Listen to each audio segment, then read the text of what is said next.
Amen? So, praise God po. Muli, isa pong masaya at mapagpalang araw po sa bawat isa. Amen? Sino po ba na excited sa mga laro po natin? Amen? Nawa po, no? Maging excited rin po tayo na makinig ng salita po ng Lord. Amen? Kaya hinihingi ko po yung atensyon, yung focus sa ating pong pag-aaral ng maikling salita po ng Lord. Amen? So sabi nga po, no, this is the day that the Lord has made, and we will rejoice and be glad in it. Amen? So muli, welcome po sa ating pong JIL District 5 One Day League. So ang ating pong District 5 po, no, ay binubuo po ng JIL Yosu, JIL Naju, JIL Jungo, JIL Wason, and JIL Gwangju. At praise God po, no, yung mga pwede po ba natin i-appreciate yung mga pastors po ng District 5? Pastor Jan, Pastora Jen, Pastora Raquel, Pastor JB, at yun po sa JIL Yosu si Pastor Alexi, no? So, ang JIL Church po, this is the church with love and passion of God and love and compassion for men. So, yung JIL Church po, wala po tayong tinataas na religion dito. At wala rin pong tinataas na tao o sino mang leaders. Ang JIL Church po, ang tinataas po natin dito ay yung nagmahal sa iyo ng totoo, namatay sa krus, ibinigay ang kanya pong buhay. Dahil sa kanya pong ginawa, nagkaroon po tayo ng kaligtasan, nagkaroon po tayo ng magandang relasyon sa ating pong amang nasa langit, at nagkaroon po tayo ng magandang hinaharap sa kasalukuyan, at yun po yung buhay na walang gal. Kaya po, ang tinataas po natin dito, walang iba kundi ang ating Panginoong Jesucristo. Amen? Kaya, sa lahat po dito, no, kanina pa sinasabi, wala pong aksidente. Kung bakit po kayo naririto, may dakilang plano po ang Lord sa bawat isa sa atin. At lagi po natin tandaan, mahal na mahal po tayo ng Lord. Pwede nyo po mong sabihin sa mga katabi nyo, mahal na mahal ka ng Lord, kapatid.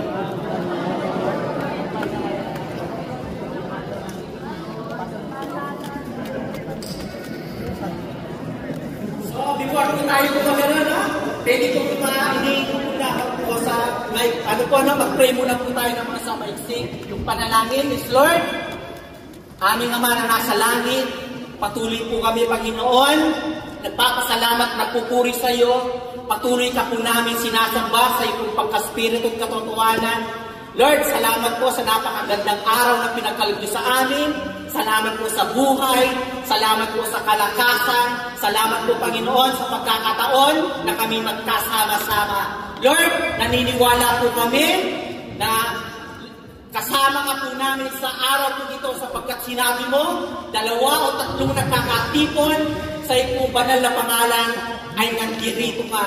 Kaya, Panginoon, naniniwala po kami na sa pamamagitan ng itong mga banal na salita na aming maririnig ngayon, dahil nandito ka, Panginoon, kung paano po kami excited, Lord, sa mga gagawin po namin sa buong maghapon, maging excited po kami, Panginoon, dahil naniniwala po kami, mangungusap ka sa pamamagitan ng iyong banal na salita. Kakatagpuin mo po ang bawat isa sa bawat isa sa amin. At Lord, as we hear and believe your words, let there be healing, let there be deliverance, let there be breakthroughs, and let there be salvation sa bawat isa sa amin. Patuloy kang maitaas, paparangalan sa araw kong ito. In Jesus' powerful name, Amen. So, kung ano po natin, no, kung nakita po natin yung ating pong invitation sa mga Facebook po natin, napakaganda po yung naging tema po natin. Ano po yun? Ano po yung tema po natin? One goal, building unity. Kung ang District 5 po ay binubuo ng iba-ibang churches dito sa Jola ng to, now, by the grace of God,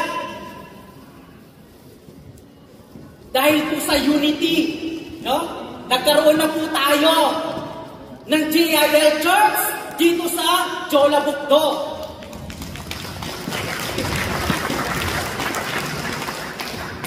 Alam niyo po, no? After 1 year na aming pong pagpunta dito sa lugarin po ng GIL Chumuk, nag-evangelize, ni-spread po namin ang Word of God.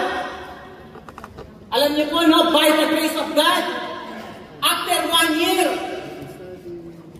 yung po mga kapatiran po natin in-evangelize dito sa taga-Chumuk, sabi nila, bro, sana magkaroon po tayo ng bahay-sambahan dito. At then po, no? May 15, nag-start po tayo dito sa lugar, malapit lang po dito, kung alam niyo po yung ilog dyan.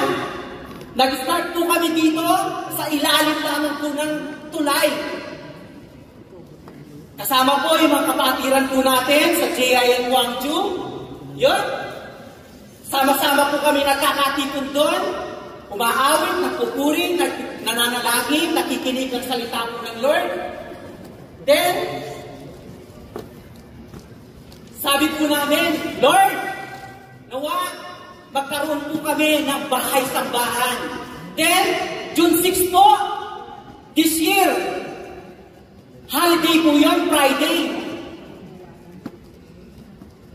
Alam niyo po ano, dahil holiday po yun, kinausap ko yung asawa din yung mga kapatiran po natin dito. Sabi ko, maghanap tayo. Maghanap po tayo ng church natin na pwede po natin na pagtipunan sa ating po banal na gawain. Nandun po kami sa ilalim po ng tulay.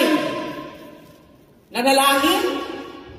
Then, sabi namin sa Lord, Lord, dalhin mo po ang aming po mga panyapak sa bahay-sambahan na ipagkakaloob mo. Alam niyo po, no? God will provide.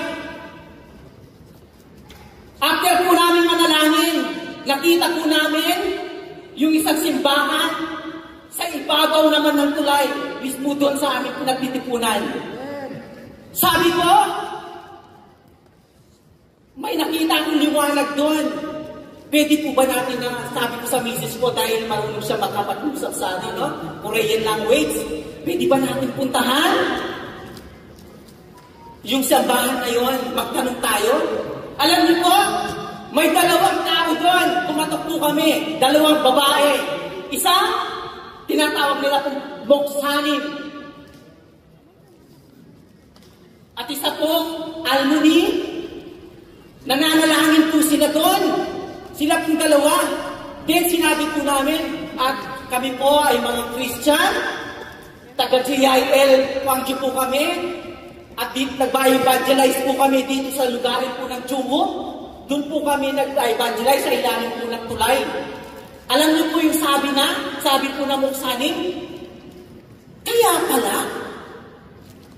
pala sabi niya, kung bakit kami narito ngayon. Actually, weekday, sabi niya, hindi kami pupunta dito sa church. Weekends lang kami pupunta pag may gawain, every Sunday. Kaya pala, sabi niya, para makatagpo kayo. Alam niyo po yung sabi niya, welcome kayo dito sa church namin. Kami may service kami ng umaga. Then pwede kayo mag-service ng hapon.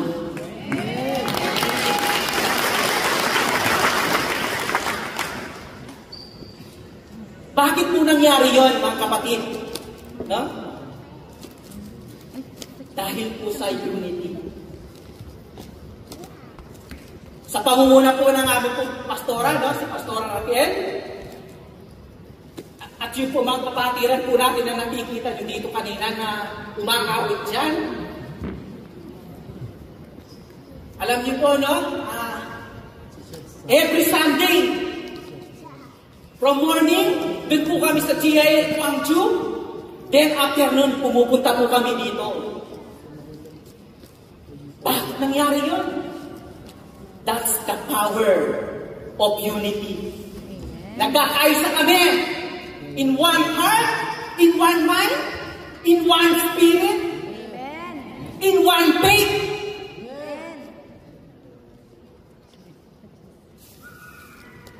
Kaya sabi po ng salita po ng Lord sa Psalm 133 verse 1, how good and pleasant it is when God's people live together in unity. Si Haring David po yung nagsulat po nito at 40 years po siyang naging hari ng Israel. Alam niya kung gaano kahalaga yung unity. Sabi niya, napakaligaya at kahangahangang pagmasdan. Tayo ngayon, sama-sama, nagkakatipon, nagpe-fellowship kanina, umawit tayo ng sama-sama, kanina nag-pray tayo ng sama-sama, ngayon, nakikinig tayo, nag-aaral tayo ng salituan ng Lord, nagsama-sama.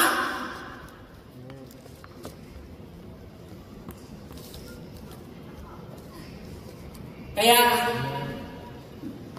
mga kapatid,